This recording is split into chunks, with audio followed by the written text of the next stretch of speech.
Saudi അറേബ്യയിൽ ഉംറ തീർത്ഥാടകർ സഞ്ചരിച്ച ബസ് മറിഞ്ഞ് 2 മലയാളികൾ മരിച്ചു. ഉംറ ഗ്രൂപ്പ് അമീറും പൂക്കോട്ടുംപാടം സ്വദേശിയും കരുളായി മുല്ലപ്പള്ളിയിൽ താമസക്കാരനുമായ 43 വയസ്സുകാരനായ ഇസ്മായിൽ നിസാമി, പത്തനാപുരം സ്വദേശി ഷീബ എന്നിവരാണ് മരിച്ചത്. റിയാദിൽ നിന്ന് 500 കിലോമീറ്റർ അകലെ ഹോത്ത ബനീം തമീം മക്ക റോഡിലെ മഹ്ലൂമിയയിൽ കഴിഞ്ഞ ദിവസം ഉച്ചയ്ക്ക് 1 മണിയോടെയായിരുന്നു അപകടം. ബസിന്റെ പിൻവശത്തെ 2 ടയറുകൾ പൊട്ടിത്തെറിച്ച് നിയന്ത്രണം നഷ്ടപ്പെട്ട ബസ് എതിർദിശയിലുള്ള റോഡിലേക്ക് ഇടിച്ചു കയറി മറിയുകയായിരുന്നു. അപകടത്തിന്റെ ആഘാതത്തിൽ ബസിന്റെ മുകൾ വശത്തെ പാളികൾ തകർന്നു മാറുകയും പുറത്തേക്ക് തെറിച്ചുപോയ ഇസ്മായിൽ നിസാമിയും ഷീബയും സംഭവസ്ഥലത്ത് വെച്ച് തന്നെ മരണപ്പെടുകയുമായിരുന്നു.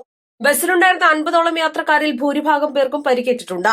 മലയാളികൾക്ക് പുറമെ വിവിധ സംസ്ഥാനങ്ങളിൽ നിന്നുള്ളവരും ബംഗ്ലാദേശ് സ്വദേശികളും ഉൾപ്പെടുന്നു. ഇസ്മായിൽ നിസാമി ഉംറ ഗ്രൂപ്പ് അമീറായി പ്രവർത്തിക്കുകയായിരുന്നു. താഹിറയാണ് ഇസ്മായിൽ നിസാമിയുടെ ഭാര്യ. മുഹമ്മദ് അനസ്, മുഹമ്മദ് ഉനൈസ്, ആയിഷ നാജിയ, ആയിഷ നജ്വ എന്നിവർ മക്കളാണ്. East Life, Nilambur. വെഡിംഗ് ആഭരണങ്ങൾ, ലൈറ്റ് വെയ്റ്റ് ഡെയിലി വെയർ ആഭരണങ്ങൾ, ഡയമണ്ട് ആഭരണങ്ങൾ എന്നിവ ഏറ്റവും കുറഞ്ഞ പണിക്കൂലിയിൽ നിങ്ങൾക്ക് സ്വന്തമാക്കാം. Haya gold and diamonds, Bandur and Elankur.